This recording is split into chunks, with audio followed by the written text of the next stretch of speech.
Happy morning. Aparna parenting coach here. Last వీడియోలో మనము సోపతి, meditation, తర్వాత మాట, ఈ మూడిటి గురించి మాట్లాడుకున్నాం. అంటే సోపతి వల్ల కూడా మన వాల్యూ అనేది పెరగడం తగ్గడం అనేది జరుగుతుంది. అంటే ఇప్పుడు సపోజ్ మనం చూసాం న్యూస్లలో కూడా వస్తుంటుంది, ఏమని సినిమా యాక్టర్ ఫలానా అదేంటి ఒక నక్సలైట్తో ఫోటో దిగిండు అనగానే సినిమా యాక్టర్కి నక్సలైట్కి ఏమైనా సంబంధాలు ఉన్నాయేమో అని సినిమా యాక్టర్ని కూడా తీసుకెళ్ళి నక్సలైట్ కేసు కింద బుక్ చేయడము. అంటే ఏంటిది, ఎవరితో మనం ఫోటో దిగామో మనం అలాంటి వాళ్ళమే, వాళ్ళతో స్నేహం ఉంది కాబట్టి మనం కూడా అలాంటి వాళ్ళమే అని డిసైడ్ చేసేస్తారు అనమాట. సో అందుకని మనం నక్సలైట్తో ఫోటో దిగుతామా, దొంగలతో ఫోటో దిగుతామా, దిగం. వీలైతే సీఎంతోనో పిఎంతోనో లేకపోతే సినిమా యాక్టర్లతోనో ఫోటోలు దిగాలనుకుంటాం మనం. ఎందుకు, దానికి రీజన్ ఇదే అనమాట.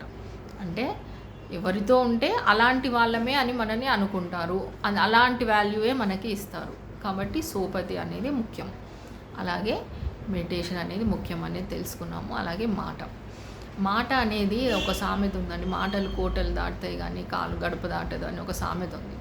అంటే మాటల వల్ల ఏం ఉపయోగం లేదు, మనం చేయాలి పనులు అని అంటాం. చేయాలి, పనులు కూడా చేయాలి, కానీ అక్కడ మాట కూడా చాలా ఇంపార్టెంట్. మాట ఎందుకు ఇంపార్టెంట్ అనే విషయాన్ని మనము అర్థం చేసుకోవడానికి ఒక సందర్భాన్ని తీసుకుందాం. ఎవరైనా ఒకరు వచ్చేసి మనల్ని ఇష్టం వచ్చినట్టు తిట్టారనుకుందాం.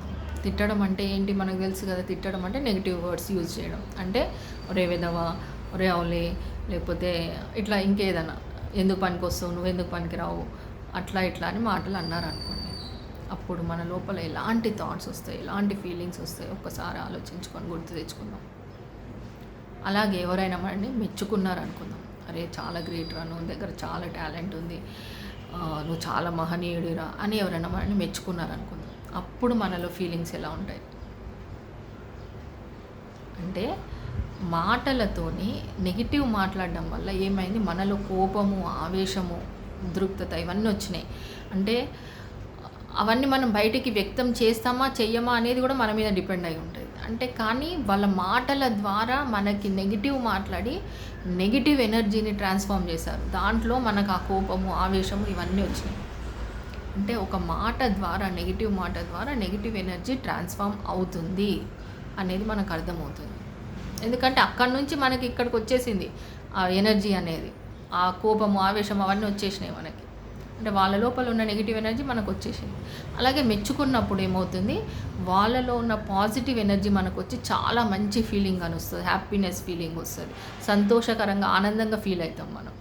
అంటే మాట ద్వారా మనము ఒకరిని పాజిటివ్గా అయినా నెగటివ్గా అయినా ఇన్ఫ్లుయెన్స్ చేయొచ్చు అనేది ఇక్కడ మనకు అర్థమవుతుంది కదా. అంటే దీన్ని బట్టి మాట ప్రాముఖ్యత ఉందన్నట్ట లేదన్నట్ట.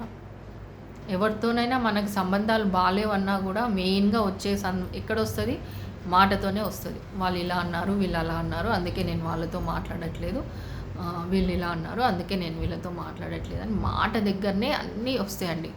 అందుకని వీలైనంత వరకు మన పిల్లలకి మనము మాట్లాడేటప్పుడు పాజిటివ్గా మాట్లాడాలి, సాఫ్ట్గా మాట్లాడాలి అనే విషయాన్ని ఎప్పుడైతే మనం నేర్పిస్తామో, వాళ్ళకి ప్రాక్టీస్ చేయించాలి దాన్ని. ఎప్పుడైతే మనము మన పిల్లలకి, వాళ్ళ పిల్లలు ఎక్కడి నుంచి నేర్చుకుంటారండి, మనం మంచిగా మాట్లాడినప్పుడే వాళ్ళు కూడా అలాగే మాట్లాడతారు. మనం వాళ్ళతో పిల్లలతోని మనం మంచిగా మాట్లాడితే సేమ్ అదే వాళ్ళు కూడా కాపీ చేసి వాళ్ళు కూడా అందరితో, మనతోనే కాకుండా వాళ్ళ యొక్క ఇతర సంబంధాలతోని కానీ ఇంకో వేరే పార్ట్నర్షిప్స్తో కానీ కూడా వాళ్ళు మంచిగా మాట్లాడడానికి అవకాశం ఎక్కువ ఉంటుంది.